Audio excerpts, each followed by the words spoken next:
நீங்கள் சொன்னது வந்து அமௌண்ட் ரேஷியோ வைக்கல, 50,000 ரூபா தான் தள்ளுபடி பண்ணுவோம், அதுக்கு மேலே உள்ளது வந்து 30,000 தள்ளுபடி பண்ணுவோம், அந்த ரேஷியோ வைக்கல. நீங்கள் சொன்னது உத்தரவாதம் கொடுத்தது 5 ஏக்கர் உள்ளது வந்து முழுமையான தள்ளுபடியும்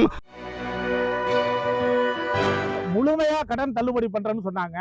பெரு விவசாயிகளுக்கு வந்து 50% கடன் தள்ளுபடி பண்ணுறேன்னு சொன்னாங்க. அதற்கு மாறாக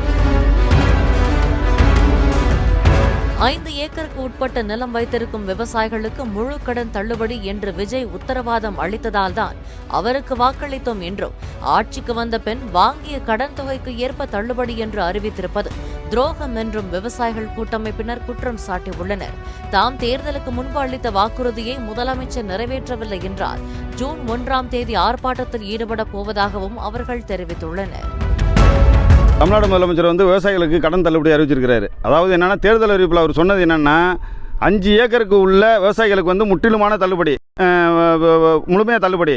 5 ஏக்கருக்கு மேலே உள்ளவங்களுக்கு வந்து இப்போ 50% தள்ளுபடின்னு சொல்லியிருந்தார். இது வந்து நாங்கள் வந்து தேர்தல் அறிக்கையாக கொடுக்கல, தேர்தல் அறிவிப்பில் உத்தரவாதம்னு சொன்னார்.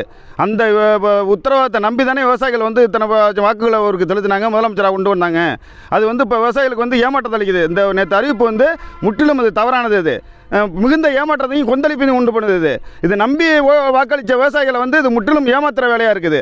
இது வந்து வன்மையாக நாங்கள் வந்து விவசாய சங்கம் வந்து காவிரி டெல்டாவில் இருக்கிற அத்தனை விவசாயிகள் வந்து வன்மையாக அதை கண்டிக்கிறோம். இந்த ஏமாற்றுத்தனத்தை முதல்ல முற்றிலும் நிப்பாட்டணும். நாங்கள் நீங்கள் அறிவித்தபடி, நீங்கள் உத்தரவாதம் கொடுத்தபடி எங்களுக்கு வந்து முழுமையான கடன் தள்ளுபடி வேணும். நிபந்தனையற்ற 5 ஏக்கருக்கு உள்ளே உள்ளதை நீங்கள் முழுமையாக தள்ளுபடி பண்ணுறேன்னு சொன்னீங்கல்ல, அதை வந்து முழுமையாக தள்ளுபடி பண்ணணும். 5 ஏக்கருக்கு மேலே 50% தள்ளுபடி பண்ணணும். இதை உடனே அமல்படுத்தணும். இந்த அறிவிப்பை வாபஸ் வாங்கி மறுபரிசீலனை செஞ்சு உடனடியாக இதை வந்து என்ன செய்யணும்னா, நீங்கள் உத்தரவாதம் கொடுத்தபடி எங்களுக்கு விவசாய கடன் தள்ளுபடி செய்யணும். தொடக்க வேளாண்மை கூட்டுறவங்கல்ல, அதில் இன்னொரு விஷயம் இருக்குது. நீங்கள் வந்து இப்போ 25 மேலேருந்து 26 பிப்ரவரி வரையிலும் கணக்கு சொல்கிறீங்க. அப்போ 24 இருக்கிற நிலுவை கடனை என்ன பண்ணுறது? நீங்கள் அதெல்லாம் விவரமாக சொல்லலையே.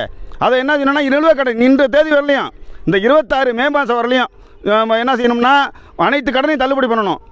நீங்கள் வந்து இந்த ஒரு வருஷம் அந்த இதுனா 24 இருந்தவங்க திரும்ப இந்த வருஷத்துக்கு லோன் வாங்க முடியாது, கடன் பெற முடியாது. இது மாதிரி சட்டத்திட்டம் நிறையா இருக்குது. நீங்கள் வந்து அதை தெளிவுபடுத்தி இந்த ரேஷியோ வைக்கக்கூடாது. நீங்கள் சொன்னது வந்து அமௌண்ட் ரேஷியோ வைக்கல, 50,000 ரூபா தான் தள்ளுபடி பண்ணுவோம், அதுக்கு மேலே உள்ளது வந்து 30,000 தள்ளுபடி பண்ணுவோம், அந்த ரேஷியோ வைக்கல. நீங்கள் சொன்னது உத்தரவாதம் கொடுத்தது 5 ஏக்கர் உள்ளது வந்து முழுமையான தள்ளுபடியும், 5 ஏக்கருக்கு மேலே உள்ளது வந்து 50% தள்ளுபடியும் சொன்னீங்க. நீங்கள் சொன்ன வாக்குறுதி நிறைவேற்றுங்க. நீங்கள் என்ன சொன்னீங்க? நான் சொன்னேன்னா செஞ்சிருவேன்னு சொன்னீங்க. அதை முதல்ல நிறைவேற்றுங்க சார். நாங்கள் வேண்டுதலாக வச்சுக்கிறோம். விவசாயிகளோட கோரிக்கை என்னன்னா, நீங்கள் சொன்னதை செய்யுங்கிறோம். நாங்கள் மேற்கொண்டு எதுவுமே கேட்கல. நீங்கள் அறிவிப்பு கொடுக்கல, நான் உத்தரவாதம் கொடுக்குறேன்னு சொன்னீங்க. அந்த உத்தரவாதத்தை நிறைவேற்றணும்.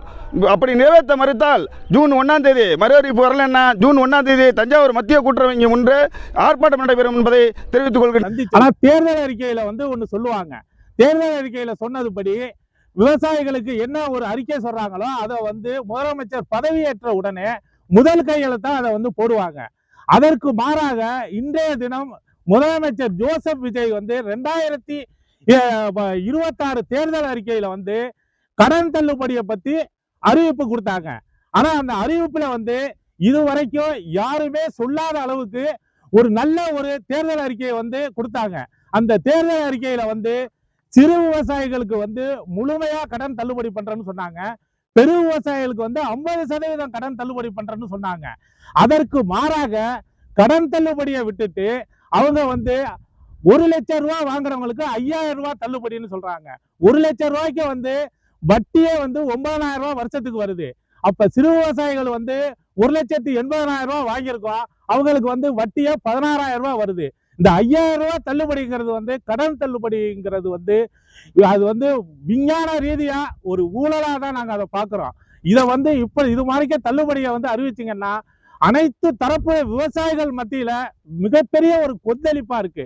அந்த கொந்தளிப்பை வந்து தடுத்து நிறுத்துறதுன்னா முதலமைச்சர் எந்த வித ஒரு நிபந்தனையுமே இல்லாம இன்றைக்கோ நாளைக்கோ முதலமைச்சர் வந்து அனைவருக்குமே சமமா விவசாயிகள் வாங்கின கடன்களை வந்து முழுமையா தள்ளுபடி பண்ணணும். அதோட மட்டும் இல்லாம நகையை வந்து வீட்டுல உள்ள நகை அனைத்துமே கொண்ட கூட்டுறவு வங்கியில வச்சுதான் கடன் வாங்கியிருக்காங்க. அந்த நகை கடனையும் விவசாயிகளுக்கு வந்து நீங்க தள்ளுபடி பண்ணுவீங்கன்னு அனைத்து விவசாயிகளின் சார்பாக நாங்கள் ஒரு மனதாக நாங்கள் கேட்டுக்கொள்கிறோம். பிளே ஸ்டோர் மற்றும் ஆப் ஸ்டோரில் இருந்து பாலிமர் செயலியை QR கோடு மூலம் பதிவிறக்கம் செய்யுங்கள். செய்திகளை உடனுக்குடன் பெறுங்கள்.